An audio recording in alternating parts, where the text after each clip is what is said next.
Bonjour et bienvenue dans Génération Parents, la série de l'été Questions de parents. Je suis Solane Boquillon-Le Goisiou, la fondatrice de Soft Kids, l'autrice de Préparer aujourd'hui vos enfants au monde de demain et créatrice de la formation Être parent au XXIe siècle. Chaque jour en août, je vous propose une réponse claire et bienveillante à une vraie question posée par un parent. C'est parti pour l'épisode du jour.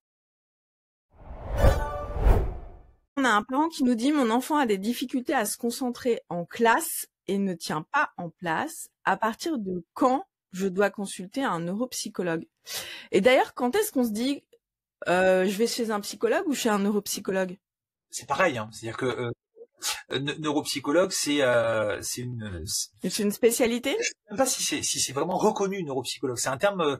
Je suis pas sûr de ce que je dis, mais moi le titre, mon métier, c'est psychologue clinicien spécialisé en neuropsychologie. Donc, je suis psychologue en fait, hein. Donc j'ai une spécialisation sur la neuropsychologie, le fonctionnement cognitif, etc. Mais j'ai des collègues qui sont psychologues cliniciens spécialisés en pathologie. Il y a des collègues qui sont spécialisés dans le monde du travail. Donc on est tous des psychologues, entre guillemets. Donc on est tous issus d'une université de psychologie. On n'est pas médecins. Donc, alors, ce qu'on appelle un bilan neuropsychologique peut être fait par un autre professionnel qu'un neuropsychologue, un psychologue clinicien, un psychologue de l'enfant, du développement peut faire un bilan neuropsychologique. Le terme de bilan neuropsychologique, c'est en fait les outils qu'on va utiliser. On va avoir un regard plutôt cognitif. On va faire par exemple, souvent on propose un test de QI, une échelle de Wechsler par exemple, et on va faire en plus des épreuves cognitives pour mesurer par exemple l'attention, la mémoire ou les fonctions exécutives. Donc quand faire un bilan neuropsychologique, bah ça dépend. Ça dépend de l'âge de l'enfant, ça dépend de l'impact, du retentissement, ça dépend de plein de choses. Après, est-ce que plutôt le mieux? Plutôt le mieux, oui. En fait, c'est bien. Alors, plutôt le mieux, mais trop tôt des fois, c'est pas que c'est pas bien, c'est que chez les tout petits, on va faire un bilan qui va être, si l'enfant est participatif, si il est compliant, que le bilan se passe bien, les résultats devraient être valides. Un test, il est passé. Voilà, on parlait tout à l'heure, on évoquait un peu le HPI rapidement tout à l'heure, mais on a des adultes parfois qui veulent faire un bilan QI parce qu'ils veulent savoir s'ils ont un haut potentiel intellectuel, parce qu'ils ont le sentiment que s'ils font un test de QI et qu'on met en évidence un haut potentiel intellectuel, on va leur expliquer qui ils sont. En fait, non, c'est pas le but d'un bilan QI. Un bilan QI, ça mesure des compétences cognitives. Et donc beaucoup de gens en fait qui sont parfois en mal-être pensent que leur mal-être est dû au haut potentiel, alors qu'il n'y a aucun mal-être qui est dû à un haut potentiel.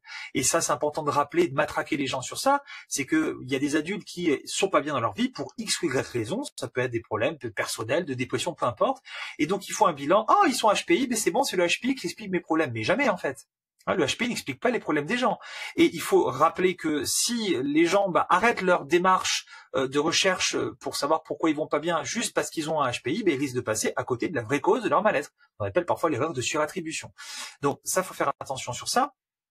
Maintenant, chez les tout petits, quand on fait un bilan, les résultats sont, si l'enfant participe, ils sont valides. Et justement, après, c'est la prise en charge et l'accompagnement. Et que faire un bilan de taux, ça permet de poser les choses, de les objectiver, et à partir de là, voir. Je rappelle, pour les troubles du neurodéveloppement, c'est pas un bilan qui évalue. Notamment pour les troubles des apprentissages spécifiquement. Donc il faut faire un regard pluridisciplinaire, un bilan QI, un bilan neuropsychologique, un bilan orthophonique, un bilan psychomotricien, un bilan ergothérapeute. Voilà, ça c'est tous les bilans qui vont permettre d'en savoir un petit peu plus. C'est souvent un parcours du combattant.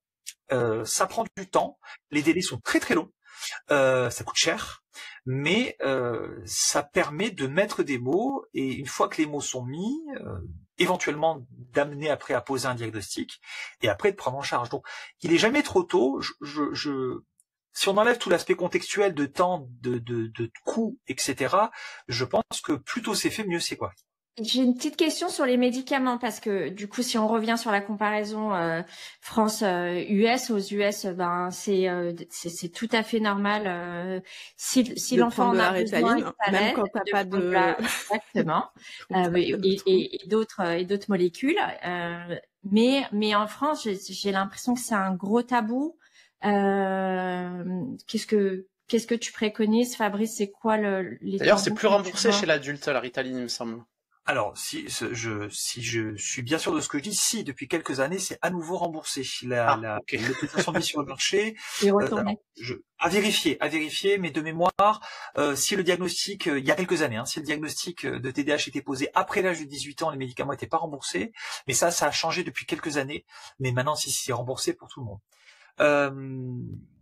Alors, les États-Unis, à ma connaissance, je suis pas du tout un spécialiste des États-Unis, mais je crois que les médicaments peuvent être en vente libre, on peut faire des publicités sur les médicaments.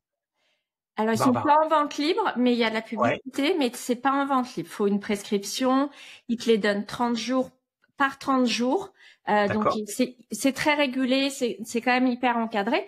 Mais la publicité pour les médicaments, c'est valable pour tous les médicaments. C'est autorisé, c'est voilà comme l'alcool, le tabac, tout ça, c'est toujours. Ok. Les médicaments sont controversés en France parce qu'il y a beaucoup de fausses croyances sur ce médicament. La première, c'est une drogue. Bon, la Ritaline, c'est une drogue et on vous explique que c'est un dérivé d'une amphétamine. Alors, alors, je suis pas pharmacologue, je suis pas psychiatre non plus, donc je vais être très prudent sur ces éléments médicamenteux.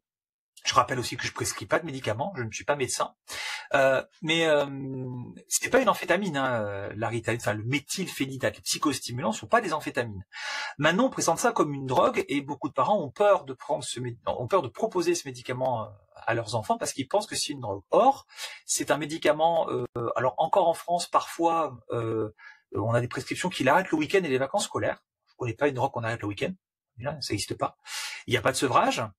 Il n'y a pas d'accoutumance, il n'y a pas de dépendance. Ce qu'on sait que quand une dose elle marche bien quoi. Elle marche, il n'y a pas besoin d'augmenter. Une drogue, en général, on augmente pour avoir les mêmes effets. Mais il y a beaucoup de fausses croyances qui, à mon sens, font partie d'un amalgame.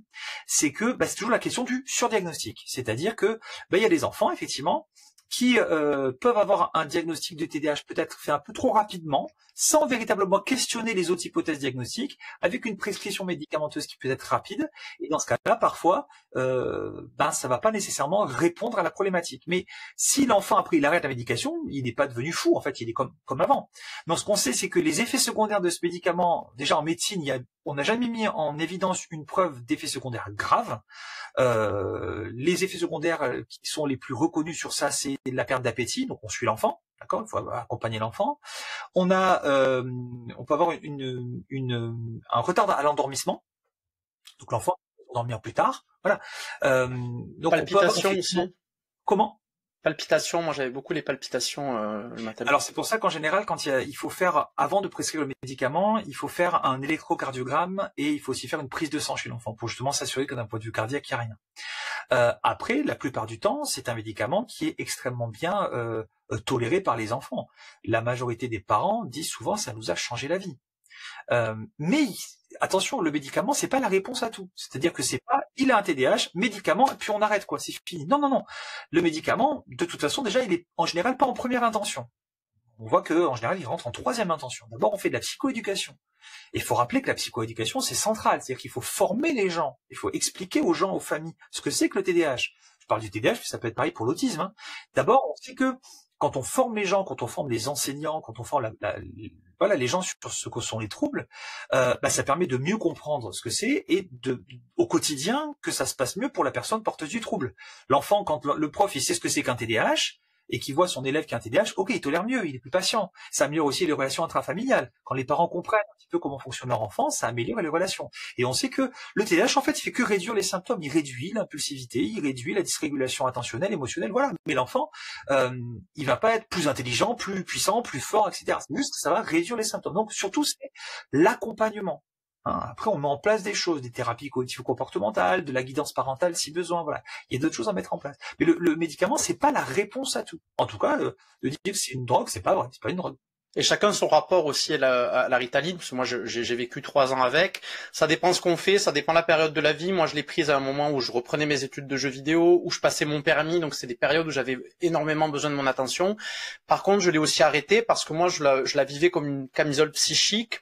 J'avais vraiment cet effet qui me bloquait un petit peu le cerveau, donc je perdais aussi en créativité, en spontanéité, et c'était des compétences pour le coup, hein, parce qu'il y a des choses positives aussi dans le TDAH, dont j'avais besoin moi, à la fois dans ma personnalité, hein, aussi avec mes rapports aux autres, parce que je suis apprécié pour ma spontanéité, pour le fait de répondre au tac, pour la vivacité d'esprit qu'ont les TDAH, et voilà, il y a une question de dosage, de période de vie, de contexte, et chacun son rapport à la Ritaline. Moi, je déconseille pas forcément, mais je conseille pas non plus. Je dis vraiment chacun le vit comme il veut. Moi, personnellement, j'avais l'impression que ça me zombifiait un petit peu. Mais voilà, autour de moi, par exemple, mon copain, lui, m'a dit, je te préférais sous Ritaline quand j'ai arrêté. Bon, effectivement, il préfère la version plus zombifiée, je comprends, mais c'est plus facile à vivre. Mais on n'est pas tout à fait soi-même non plus. Donc voilà, est-ce qu'on veut rentrer dans et toujours faut rappeler que c'est le médecin qui prescrit le médicament, c'est le médecin qui donne la posologie. Voilà, c'est le médecin qui décide. Merci d'avoir écouté cet épisode de la série Questions de parents. Si ce contenu vous a parlé, vous a fait réfléchir ou vous a rassuré, pensez à vous abonner à Génération Parents pour ne rien manquer des prochains épisodes. Et si vous voulez aller plus loin dans votre posture éducative, je vous invite à découvrir nos ressources et ma formation en ligne Être parent au XXIe siècle. Un parcours simple, concret et bienveillant pour accompagner vos enfants avec sérénité dans ce monde en mouvement. Le lien est juste dans la description de l'épisode. À demain pour une nouvelle question et d'ici là, prenez soin de vous.